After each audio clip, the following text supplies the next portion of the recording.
समझ लें। सारे टिकट तो इंडियंस ने खरीदे होंगे और अपनी मर्जी के विकेट बनाएंगे, अपनी स्ट्रेंथ पे विकेट बनाएंगे।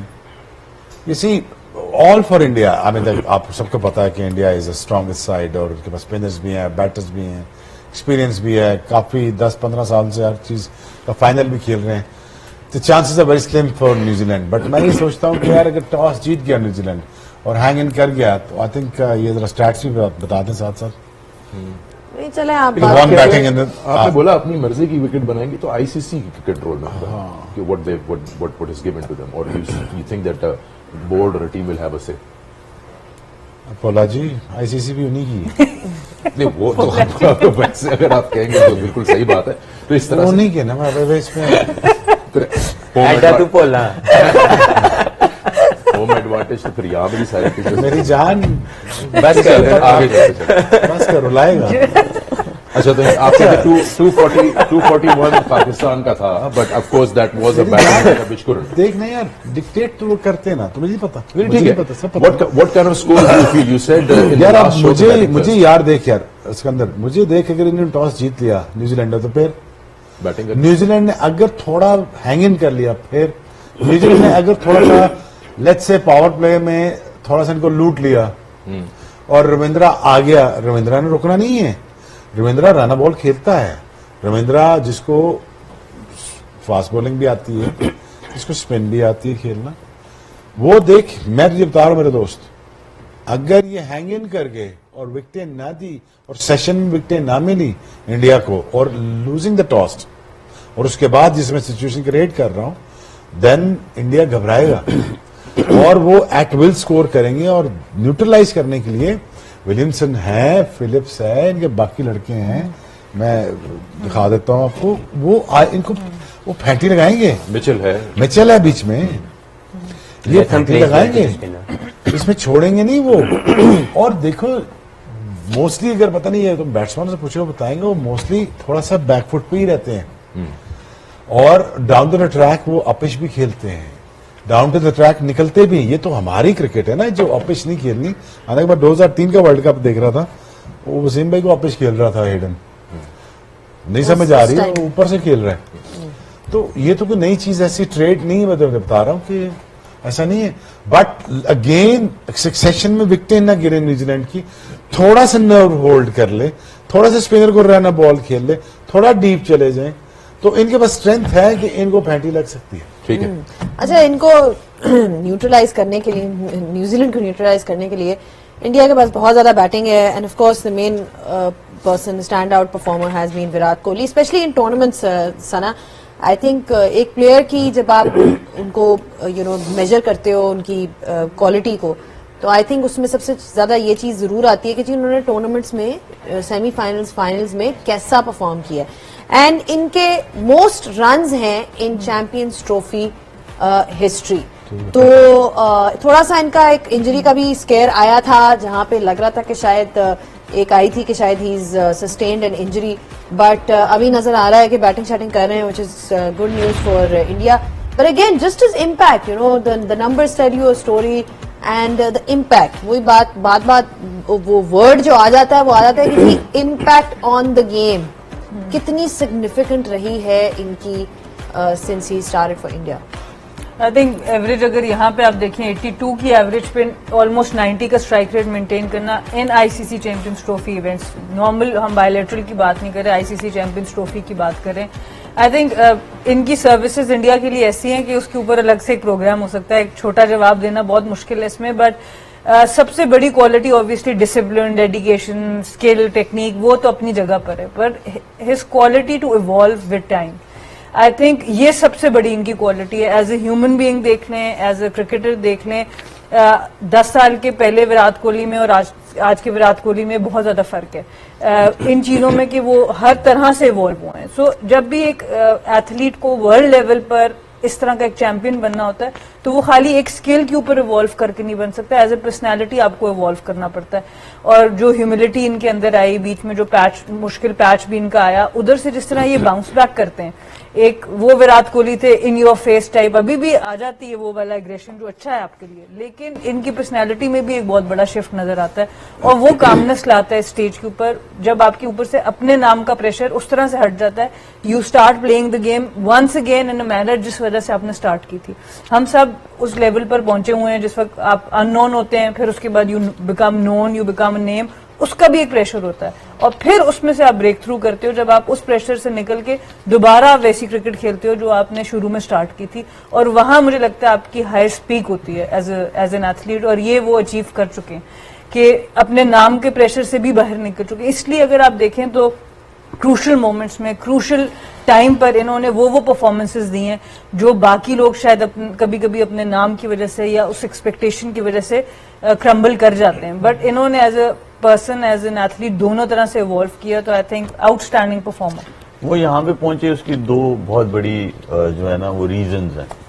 एक, ठीक है उन्होंने गेम के साथ इवॉल्व किया, बट जब वो आए भी थे तो उनको स्ट्राइक रोटेशन आती थी, जब वो शुरू में भी आए थे तो वो उनको इतना नहीं करना पड़ा। एक ये चीज कि उनको स्ट्राइक रोटेशन आती थी तो उन्होंने कंसिस्टेंट बना दिया उनको बहुत ज्यादा। अब वो स्ट्राइक रोटेशन वाली एबिलिटी को कंसिस्टेंट रखने के लिए क्या चाहिए था? Physical fitness. उन्होंने फिजिकल फिटनेस पे उन्होंने काम शुरू कर दिया। वो अपनी फिटनेस को वहां पे ले गए जहां पे आपको स्ट्राइक रोटेशन आती है, आपकी फिजिकल फिटनेस आपके साथ है। You can not go wrong as a batter if you know strike rotation against spin and pace, और दूसरा आपकी फिजिकल फिटनेस। ये दो बहुत बड़े एलिमेंट्स। और ओवरऑल देखिए, हम यूजुअली कहते हैं कि स्टैट्स रेफरेंस पॉइंट्स होते हैं, लेकिन कभी कभार दे स्पीक वॉल्यूम्स। अगर आप इंडिविजुअल्स की बात करें और एक्चुअल सिचुएशंस की 1400 हैं चेज में, फील्स लाइक एक बड़ी ओकेजन्स आती हैं, semifinal, final, he embraces that occasion.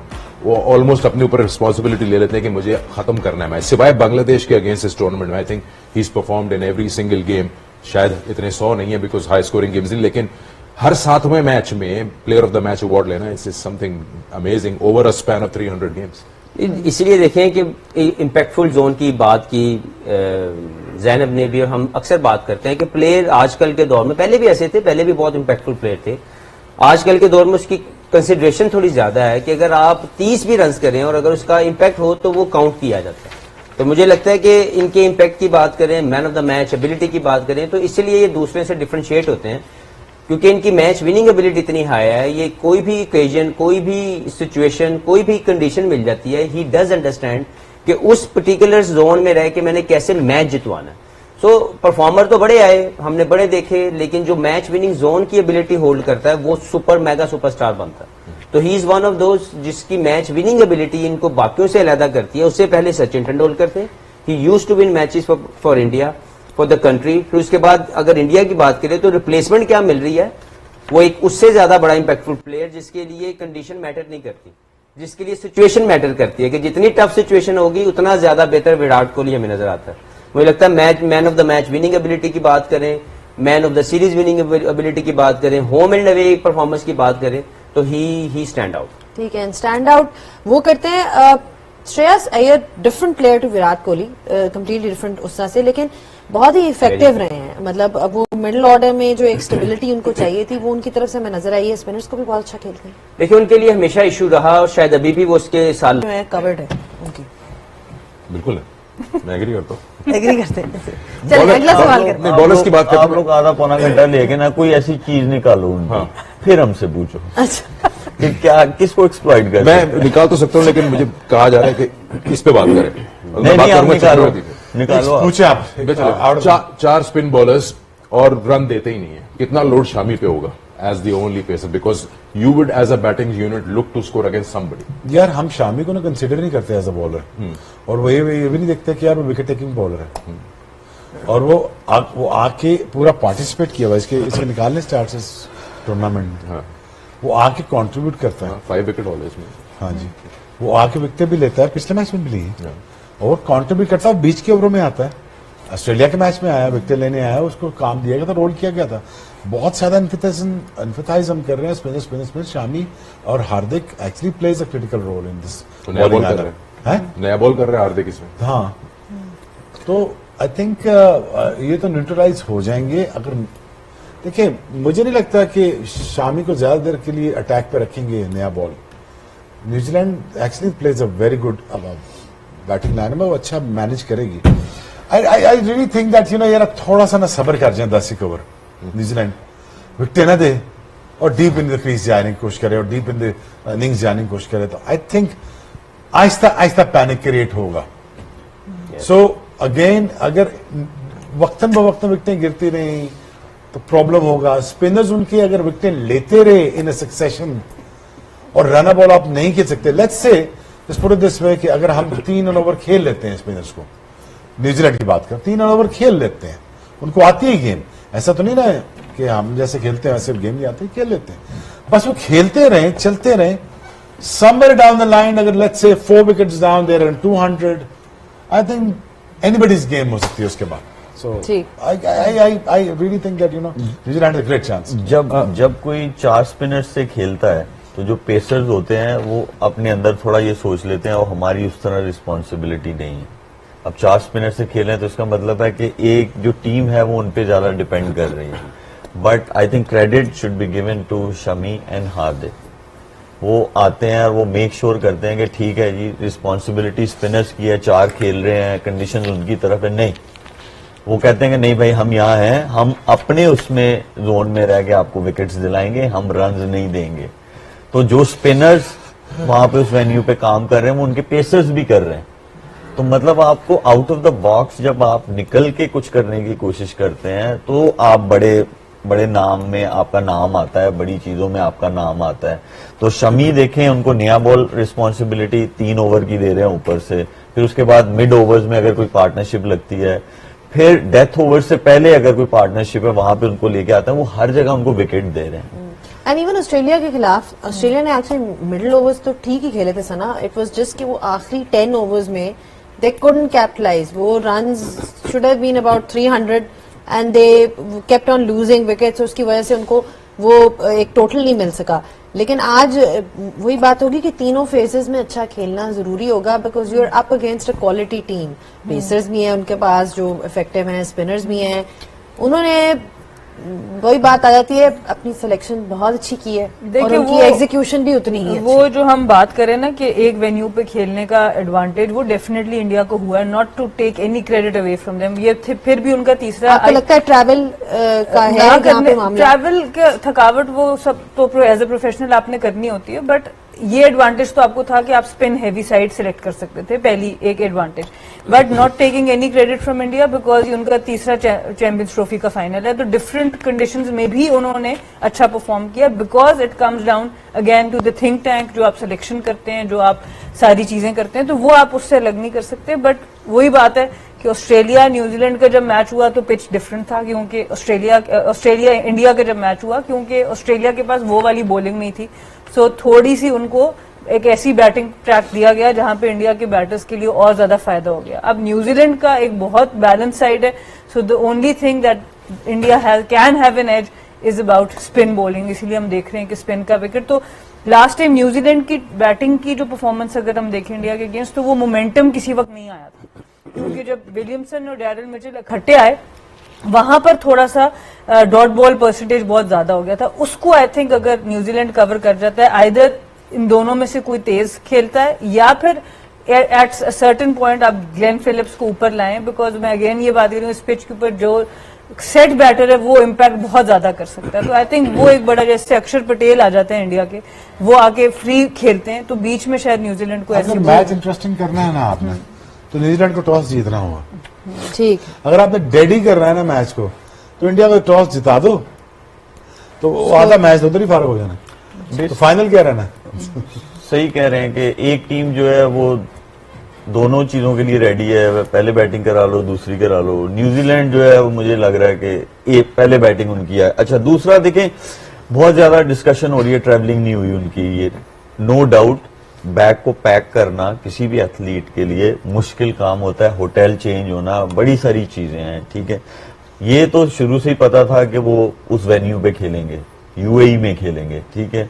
चले यूएई में 2 और वेन्यूज हैं, एक शारजा है, एक अबू धाबी है, ऐसे ही है। शारजा में भी सेम कॉम्बिनेशन के साथ खेला जा सकता था उनको। अबू धाबी एक ऐसा वेन्यू था जहां पे उनको एक चेंज चाहिए थी उनके इस 15 के कॉम्बिनेशन में, वो ये उनको पेस बॉलिंग ऑलराउंडर चाहिए था उन कंडीशन में खेलने के लिए। तो वो उनके पास तो फिर भी वो अगर वॉशिंगटन सुंदर की जगह वो पेस बॉलिंग ऑलराउंडर ले आते, यहाँ पे भी वो एक मैच भी नहीं खेले, एक ही वेन्यू पे हो रहा है। तो फिर भी हर चीज मतलब उनको क्रेडिट जरूर जाता है कि उन्होंने जो कॉम्बिनेशन बनाया वो अच्छा कॉम्बिनेशन बनाया। अगर आप उनको देते अबू धाबी में भी मैच तो भी वो एक ही बंदा आना था इसमें। ठीक है।